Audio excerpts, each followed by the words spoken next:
Olá, passamos agora a discorrer sobre o capítulo 2 sobre os direitos da personalidade. Os direitos da personalidade são valores fundamentais da pessoa que deverão ser protegidos por lei, seja no aspecto físico e mental, visando suas garantias individuais, ou seja, são valores inerentes ao indivíduo, próprio de cada indivíduo, sendo que uma vez sendo violado tais valores referentes ao indivíduo, quais valores são esses?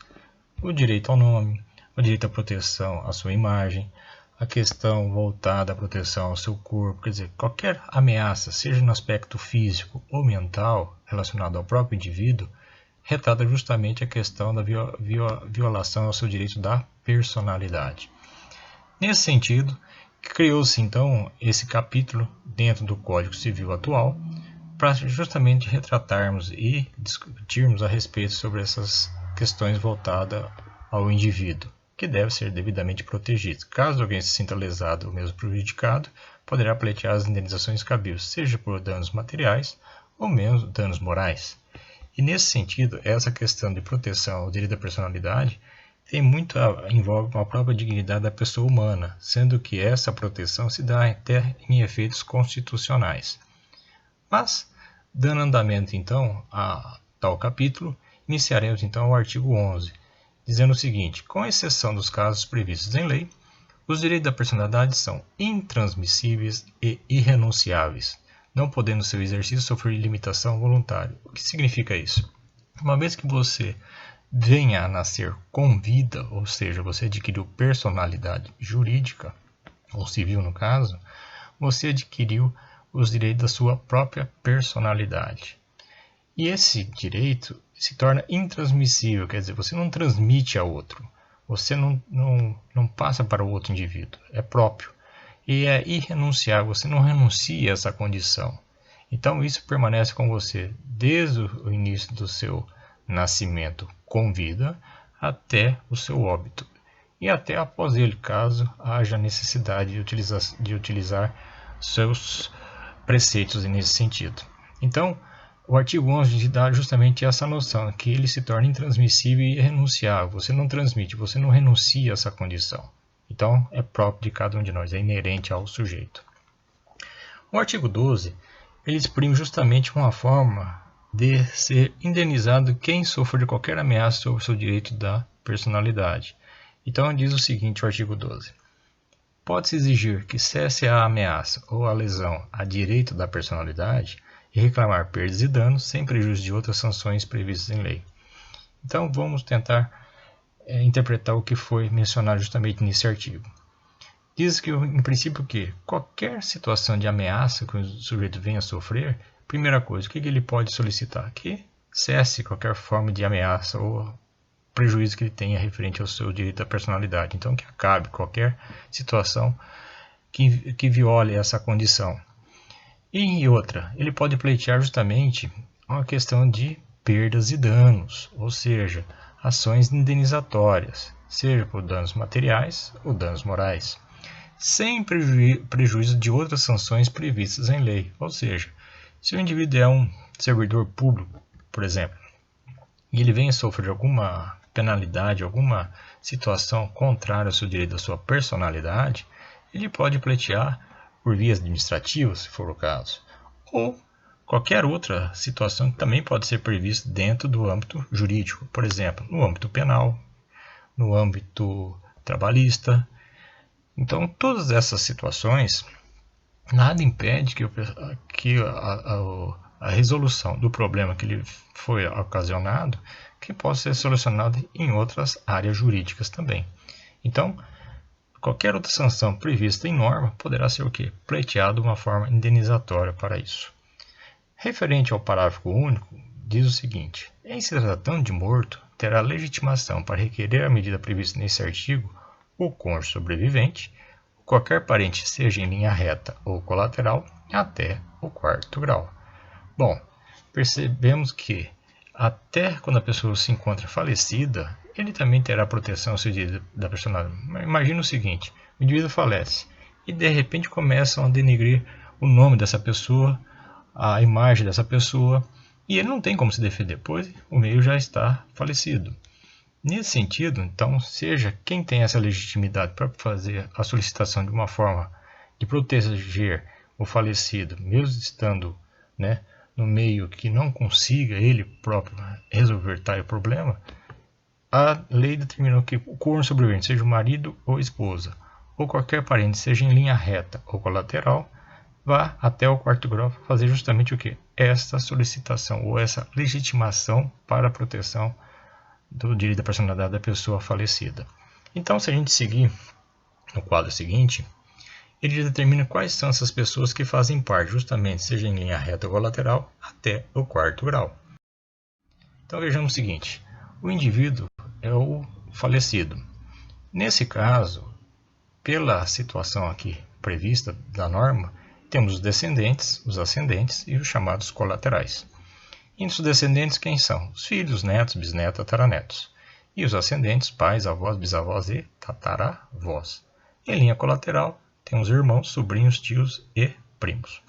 Bom, o filho em relação ao indivíduo é um descendente em linha reta de primeiro grau. Consequentemente, os netos passam a ser segundo. E assim por diante, o bisneto terceiro e o tataraneto quarto grau. Então, até o tataraneto tem a devida legitimidade para pleitear alguma forma indenizatória em nome do falecido. Em linha ascendência, nós temos também o que? Os pais. Os pais em relação ao indivíduo se tornam que ascendente em linha reta de primeiro grau. Já os avós, consequentemente, passam a ser de segundo, os bisavós terceiros e até o tataravós quarto grau. Então, em linha reta, é só seguir a sequência, sem problema algum de dúvida nesse sentido. A mudança ocorre quando se passa a ser colaterais. Pois bem, vimos que os irmãos são parentes colaterais de segundo grau. Então, teu irmão, teus irmãos, nesse caso, são parentes colaterais de segundo grau. Mas o que leva ele a ser segundo grau? Bom, tem que analisar quem são a de ligação entre o indivíduo e os irmãos. Nesse caso, são os pais. Se pais em relação ao indivíduo é primeiro grau, o irmão passa a ser segundo. Consequentemente, o sobrinho passa a ser terceiro. E a mesma coisa com os tios. Os tios em relação ao indivíduo é terceiro grau, pois o elo de ligação entre o tio e o indivíduo são os avós. Avós em relação ao indivíduo é segundo grau, consequentemente, os tios passam a ser terceiro. E assim, consequentemente, os primos passam a ser quarto. Então, não existe primos nem de primeiro, nem de segundo, nem de terceiro. Primos é somente a partir do quarto grau. Então, esses são os indivíduos que têm a devida legitimidade para pleitear alguma forma indenizatória da pessoa que se encontra falecida, de acordo com os direitos da personalidade. Qual que é a importância da contagem de grau? Bom, a contagem de grau nos favorece no sentido de, além desse aspecto específico sobre a questão da legitimidade de pleitear alguma forma indenizatória dentro do direito da personalidade, há outras situações que podem também determinar a contagem de grau, seja por um número limitado de pessoas, até o segundo grau, terceiro e assim por diante. Nesse caso específico, vai até o quarto grau. Então, nesse sentido, abrange todos esses indivíduos que aqui se encontram. O artigo 13, nós temos que fazer também uma seguinte análise referente a ela. Se fosse na aula presencial, eu gostaria que vocês fizessem também a sua interpretação. Porém, vou aqui adiantar essa situação para vocês entenderem um pouquinho melhor como é que se faz essa análise. Principalmente aqui que se retrata a questão de proteção ao próprio corpo do indivíduo, sendo que este é um assunto que também faz parte do direito da personalidade, ou seja, a proteção do próprio corpo. Então diz o seguinte, artigo 13. Salvo por exigência médica, é defesa o ato de disposição do próprio corpo quando importar diminuição permanente da integridade física ou contrariar os bons costumes. Parágrafo único. O ato previsto nesse artigo será admitido para fins de transplante na forma estabelecida em lei especial. Bom, para interpretá-los, como já avisei os senhores e as senhoras, é necessário a gente fazer parte por parte. Então nós temos que analisar desde a primeira vírgula. Então, perceba-se que o artigo ele inicia com uma exceção. Qual é essa exceção? Diz o seguinte, salvo por exigência médica. Do contrário, tudo se torna proibitivo. Então ele abre uma exceção ao profissional da saúde, para poder justamente o quê? Fazer qualquer interferência ao corpo do sujeito. Do restante, tudo se torna o quê? Proibitivo. Então, diz lá, é defesa ou à disposição do próprio corpo. Quer dizer, o indivíduo tem o direito de proteger o seu próprio corpo. Ninguém mais pode o quê? Tocá-lo, a não ser que o próprio indivíduo autorize essa condição. Ainda mais quando importar o quê? Diminuição permanente da integridade física. Como assim? Imagina o seguinte fato. O indivíduo sofre um acidente de automóvel e fica preso entre as ferragens nesse acidente. Então chega a equipe médica para justamente tentar salvá-lo. E ao constatar que o mesmo se encontra preso entre as ferragens, eles analisam o seguinte: para poder salvar o indivíduo, já que ele está com perca enorme de sangue ou algo do gênero, é necessário fazer o quê? A devida amputação de um dos seus membros, seja a perna ou braço, o que for referente a essa questão ligada ao corpo. Nesse sentido, a lei dá amparo legal ao médico, né, o profissional da área de saúde, para poder intervir para tentar justamente o quê? Salvar o indivíduo. Então é ele que tem a autoridade e o conhecimento para poder justamente fazer esse tipo de intervenção, ainda mais quando importar a diminuição permanente da integridade física de algum indivíduo. Então, nesse caso, somente o médico poderá fazer esse tipo de intervenção, dado pela previsão legal nesse artigo 13. Do restante, tudo se torna aqui proibitivo. Então, até aí, é até tranquilo para a gente fazer esse tipo de análise. O problema é a parte final do artigo, dizendo o seguinte: ou contrariar os bons costumes. Então aqui essa questão dos bons costumes tem muito a ver com a própria formação de cada um de nós. Porque cada um de nós entende o que seria esse bom costume, levando em consideração a nossa formação, a nossa cultura, o nosso entendimento, a nossa própria criação nesse sentido. Então essa questão dos bons costumes pode variar muito de pessoa a pessoa. Isso pode variar muito também de tipo de sociedade que possa encontrar. Então, a questão de determinar o que é um bom ou mau costume hoje é muito mais complicado do que se possa imaginar de uma maneira mais prática ou mais simples nesse sentido. Então, o artigo, na verdade, deixa um pouco abrangente essa situação, mesmo porque você não pode determinar algo que é muito subjetivo nesse aspecto mais objetivo, dado pela própria norma. Então, o que seria contrariar os bons ou mau costume hoje? Isso pode variar de indivíduo para indivíduo. É a coisa mais complicada que se tem dentro do próprio artigo nesse sentido. Referente ao parágrafo único, o ato previsto nesse artigo será admitido para fins de transplante na forma estabelecida em lei especial. Bom, essa lei especial designada nesse parágrafo, ele está relacionado à questão da lei de doação de órgãos. A lei de doação de órgãos é a lei 9.434/1997, que trata justamente das formas de doação. Então diz o seguinte: órgãos, tecidos e partes do corpo humano podem ser doados para beneficiar a saúde de outra pessoa, desde que não cause prejuízo ao organismo do próprio doador. O transplante é o procedimento cirúrgico da retirada do órgão ou tecido de um indivíduo, pode ser realizado em uma pessoa em vida ou morta, para colocar em outro ser humano que necessite dessa doação para viver. Perceba bem, nós estamos tratando sobre doação. Não é uma outra forma de você poder determinar, né, a entrega, seja de um órgão ou recebimento desse órgão, sempre por base da própria doação. O artigo 2º da Lei 9.434 autoriza a realização do transplante de órgãos somente em estabelecimentos de saúde e médicos cirúrgicas de remoção e transplante permitidos pelo órgão de gestão nacional do Sistema Único de Saúde, pelo SUS. Qualquer pessoa tem o direito de atendimento pelo SUS. Além disso, a doação só poderá ser autorizada após a realização dos exames e testes para diagnóstico de infecção e infestação no doador. Volto a frisar: a ação que se faz é de doação. Qualquer outro meio, seja para receber alguma forma pecuniária, tipo algum valor ou algo nesse sentido, a pessoa poderá responder criminalmente por isso também. Então existe também até uma situação de penalidade caso alguém queira tirar proveito em termos de ordem financeira para justamente, né, poder se beneficiar com a questão da venda ou da troca desses órgãos também. Nesse sentido, então, existem duas formas para você fazer a doação. Ou por mortis causa, ou seja, pós-morte, quer dizer, após a morte do sujeito, ou por atos intervivos. Então, quando ocorrer por mortis causa, ou após a morte do sujeito, pós-mortem, o doador deve decidir livremente sobre a sua vontade de realizar a doação, e para isso deve ser bem informado. Para que esse direito seja exercido, mesmo após a morte, cabe ainda aos familiares saber o desejo do doador, e cabe ao potencial doador manifestar e expor essa vontade ainda em vida. Somente com o consentimento dos familiares, a doação de órgãos após a morte poderá ser realizada.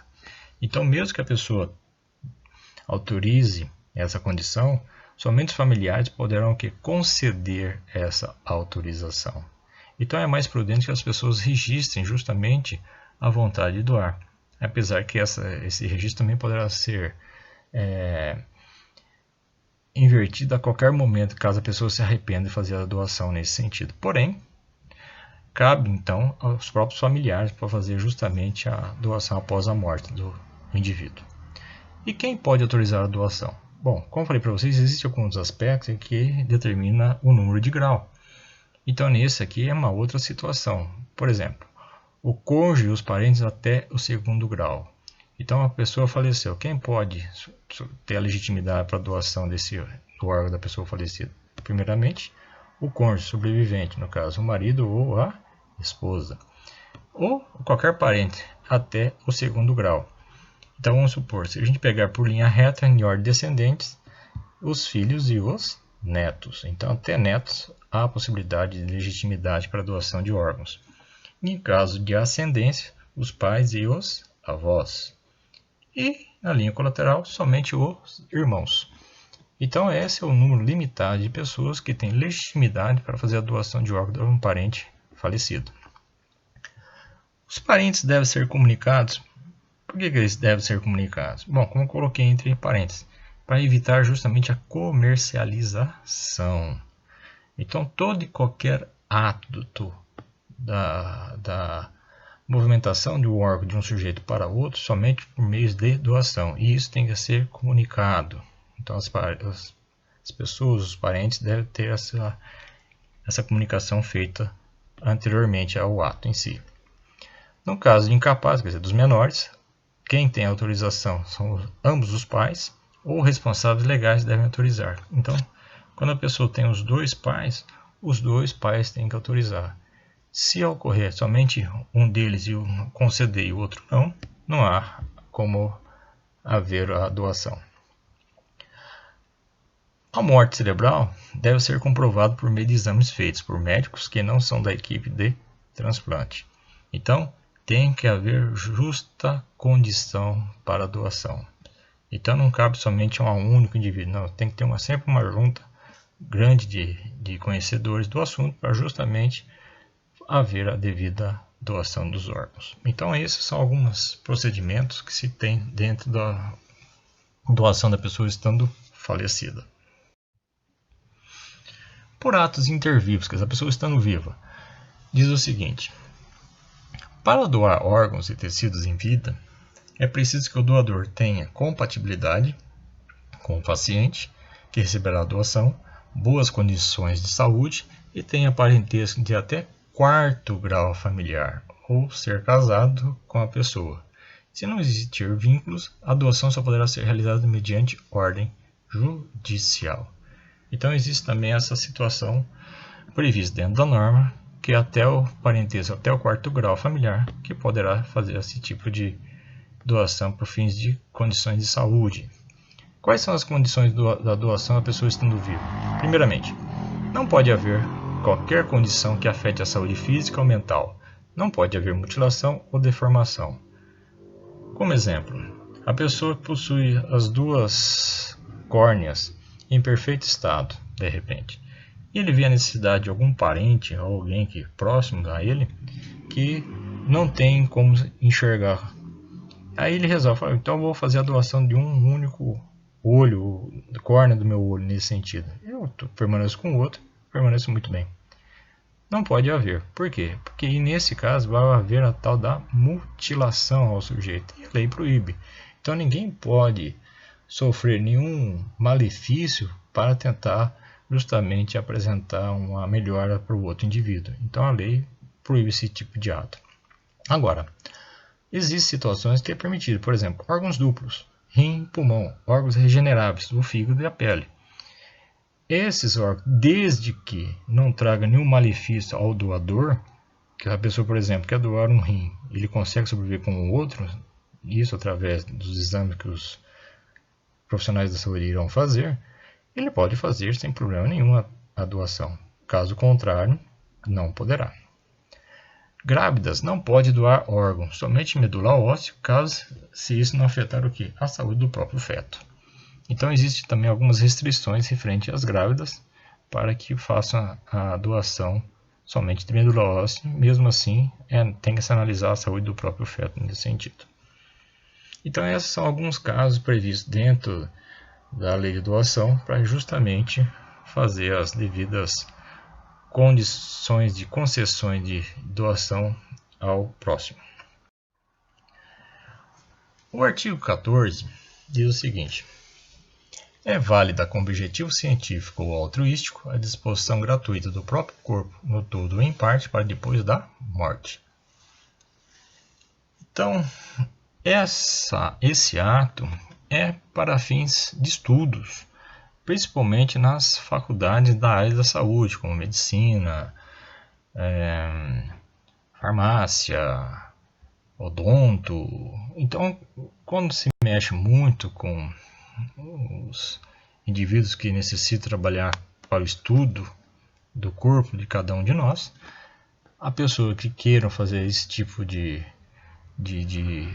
auxílio altruístico para as instituições, né, de estudos, das faculdades, etc., então ele pode fazer sem problema nenhum. Então a lei concede justamente você fazer a doação do seu próprio corpo para fins de estudo, após o seu falecimento, óbvio.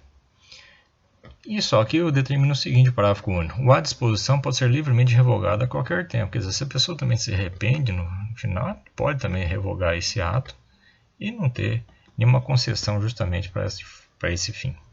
Então esse é o intuito desse artigo 14.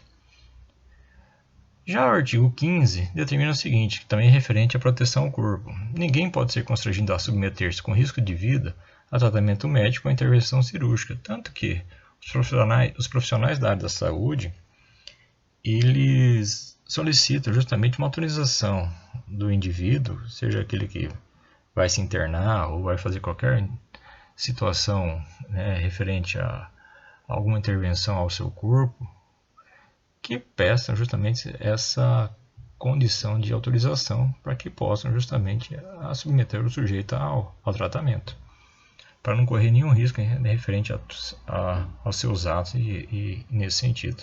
Então isso já só vem a ratificar a própria proteção à defesa do próprio corpo de cada um de nós. Então essas são algumas considerações da lei referente à proteção ao direito ao corpo.